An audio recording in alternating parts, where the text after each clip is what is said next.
Welcome, Miss Dome. I have good news and bad news. The good news is that we now know if Elon Musk has been successful with the Department of Government Efficiency because the Donald Trump's budget for the year 2026 is now fresh out of the oven. This came out just May 2nd of 2025. There are very good things in this document, some bad things as well. We're going to take a look at the biggest changes for the United States government budget for the next year. But overall, this is actually a budget decrease, but it is also a switcheroo. So let me actually explain the big picture first. So let's scroll all the way down to the overall budget, and then we will take a look at some individual line items here as well.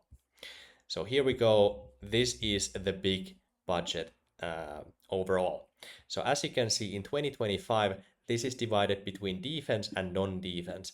And the defense budget was almost $900 billion, which was roughly $180 billion more than the non-defense budget spending for 2025. But for 2026, as you can see, the defense budget remains the same, but the non-defense budget here is basically where all of the cuts are being made. Now, on the face value, it seems like the government is spending more money on military because when we include the reconciliation resources, you can see the defense budget is actually bloated to all over $1 trillion, $1.01 trillion, while the non-defense budget is actually decreased from $720 billion to only $601 billion, which is a decrease of $16.6 billion. So overall, DOGE has been making a lot of cuts, but all of the cuts are being done on the non-defense departments. And also something very interesting here on the funding is when we take a look at the emergency funding, Donald Trump actually believes that he can cut the whole emergency funding to basically take money from the emergency funds to the federal budget. So overall, the total non-base funding is dropped from $217 billion down to $78 billion, which is a decrease of 64%. So overall, Trump believes that he's able to cut down the government spending overall by 7.6%.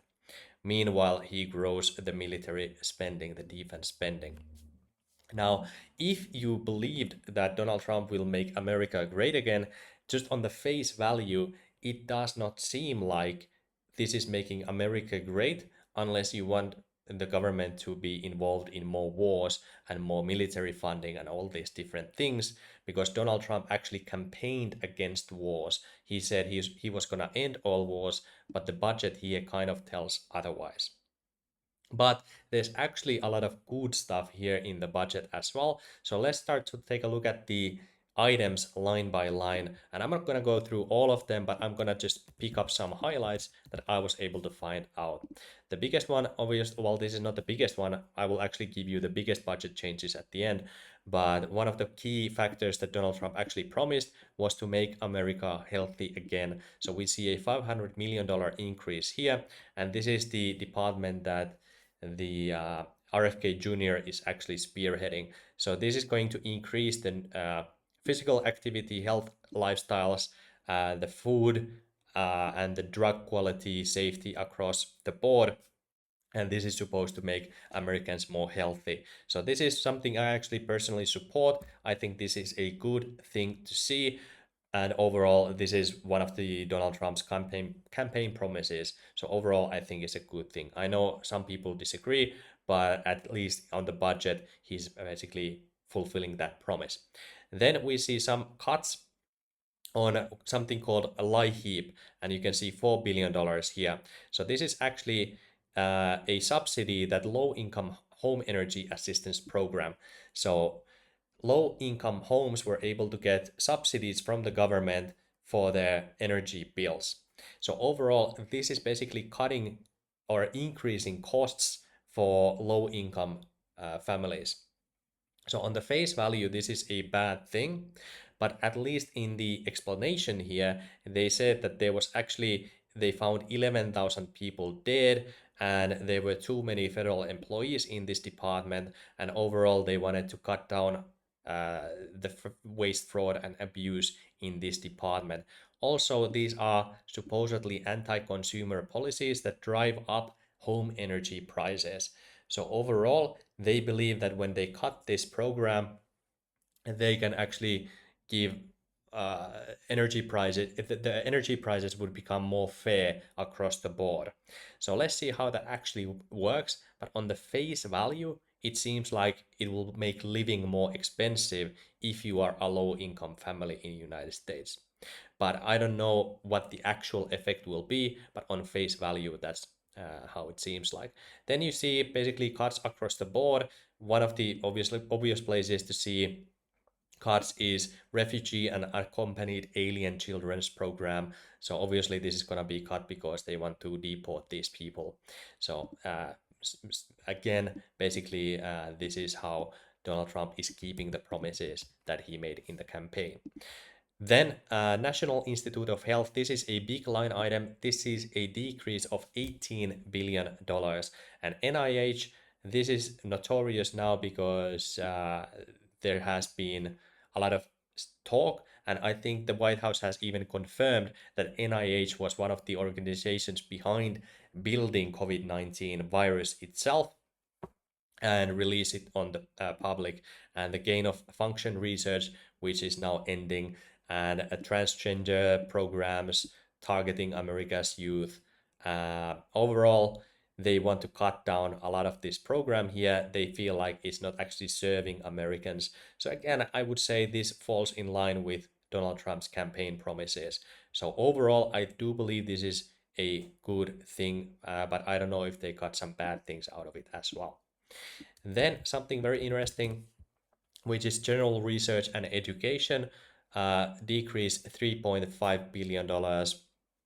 And here you start to see a trend across all of these line items which are being cut. You can see climate change here, clean energy, woke, social, behavioral, and economic sciences. All of these things they want to cut down from these programs, which I actually personally support. I think this is basically anti-woke. The woke stuff needs to be taken out of the schools and all these places. So overall, again, I would say this is fulfilling Donald Trump's promises. And then something very, very interesting. I saw this America First opportunity. This actually saw an increase in budget, and then here we saw another increase, and this falls under the flag of USAID. So as you can see, there's a lot of cutting from the USAID. You have been hearing about all of the different programs, how they gave money to gender affirming care in Kenya and all these places, and just a lot of waste, fraud, and abuse for all of these different activities, obviously. But here, something interesting for these $3 billion in the America First Opportunity Fund, this is actually money that goes for countries such as India and Jordan, probably Israel and some other places as well, to keep Americans safe. So I would say this is basically dark money, briberies. This is supporting pro-American politicians outside the United States that basically help American companies make more money and bring the wealth back to America, at least to the American elite, to counter China and other rivals for America's national security. So this is more money going into this fund. And by the way, this is one of the reasons why India has been pro America in the tariff war, and why they are basically going against China, because they're getting this direct support from United States in the form of money. Another similar program is Development Finance Corporation, DFC. So here they are giving out loans and guarantees, and this supposedly generates returns to the taxpayer, although I don't believe it actually goes to the taxpayer. I believe it goes to the massive international corporations, but that's a separate issue. But overall, $3 billion is going here for, again, supporting pro-American corporation politicians and all these different things. What you would expect the money to go to. Then Here was something interesting as well. So state rental assistance block grant, saw a decrease of $26 billion. And this is actually supporting the rental assistance in United States. So a lot of the rental houses in United States are actually subsidized by the government, and now they are actually pushing these subsidies to go to state level. And I don't know if that will actually work, and if it will work equally, or if there will be differences between states. But overall, I do believe that when you cut down this program for rental assistance, the effect will be that people will not be able to pay their rents. And as people are not being able to pay their rents, the rents have to go down in price, and also there will be vacancies in housing. So overall, I do believe that this will uh, basically decrease the valuations in United States housing markets, and the rentals will most likely go down as the housing prices fall as well. But this has a chance to basically wreck the American housing market for a couple of years and bring them basically back to fair value, where the government is not propping up the prices. But this, I can see, potentially it will create a disaster in the housing market, and obviously the newspapers will blame Trump for all of these. But overall, I think it's a positive thing to cut, but there will definitely be problems that go with cutting such a big program from the American people, especially the people who cannot pay rents otherwise, and the homeowners. And then something good finally, once again, infrastructure for rebuilding America, $770 million, rail safety and infrastructure grants, $400 million, shipbuilding and port infrastructure, $600 million, and Federal Aviation Administration and radar upgrades. A lot of money going into transportation, and I believe this is very, very, very good, because if you look at countries like China or Japan, they have very sophisticated railways. And even in Europe, you see very good continental railways and even like subways, uh, very safe, clean, on time, all these good things. So I do like to see investment in this, but now it's up to these actual government agencies to make it good. So I hope they will be able to make it good. So I at least applaud them for trying to make it better. And obviously, when they invest into the radar technology and the Federal Aviation Administration, this is supposedly they are going to fix the radar system so there will be less airplanes falling from the skies, which I think everybody wants. So overall, I do believe these are good investments. I at least hope so. Then another big line item here, IIJA cancellation. So this is actually under the Department of Energy, and you can see other cuts here as well. And all of these are basically, you can see green new scam mentioned here, green new scam mentioned here, green new scam mentioned here. So a lot of these climate change initiatives, subsidies, they are being cut, and I believe this is again part of the agenda that Donald Trump had. So these are online with his campaign promises as well. But on the other hand, when we scroll down here, this is interesting. When we look at office of fossil energy, nuclear energy, these are actually seeing cuts, and this was a little bit surprising to me because I was expecting him to uh, see more investments, more subsidies going into the oil industry, because they need to start drilling more oil. And the oil in the United States is not the cheapest form of oil, obviously. It's much cheaper to drill oil in places like Iran and Saudi Arabia and areas like that. Whereas in the United States, you need to use fracking technology, shale oil, and that is a little bit more expensive. So typically you would subsidize these markets, but here Donald Trump is at least on the face value decreasing these budgets. So this is was a little bit interesting. Let's see how it goes. I think he will eventually have to issue emergency funding for this. The same effect like as of now, they have these tariff policies, and the tariffs are supposed to bring in money. But I believe that he will actually have to reverse course and have to subsidize US industries so that they don't go under during the transition period. And that is, by the way, not part of this whole budget here. So I think he's going to go over the budget almost 100% with certainty. Maybe other people disagree with me, but I believe he's going to go over this budget. But that's besides the point. I'll come back to that point later on. Then a big line item here, Department of Homeland Security, an increase of $44 billion. So this is mainly to do with the border crisis, and this has to do with deportations. So they want to focus on the border security, modernize the fleet and facilities of the Coast Guard, Secret Service, funding for state and local capacity to enhance security around key events such as 2026 World Cup and 2028 Olympics. So overall, a lot of money going down here, and I think this money is going under the defense budget as well.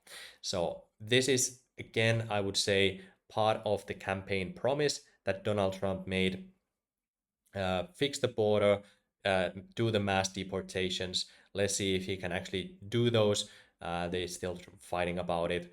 But then finally, we come to the big line item here, which is the Department of Defense sees an increase of $113 billion.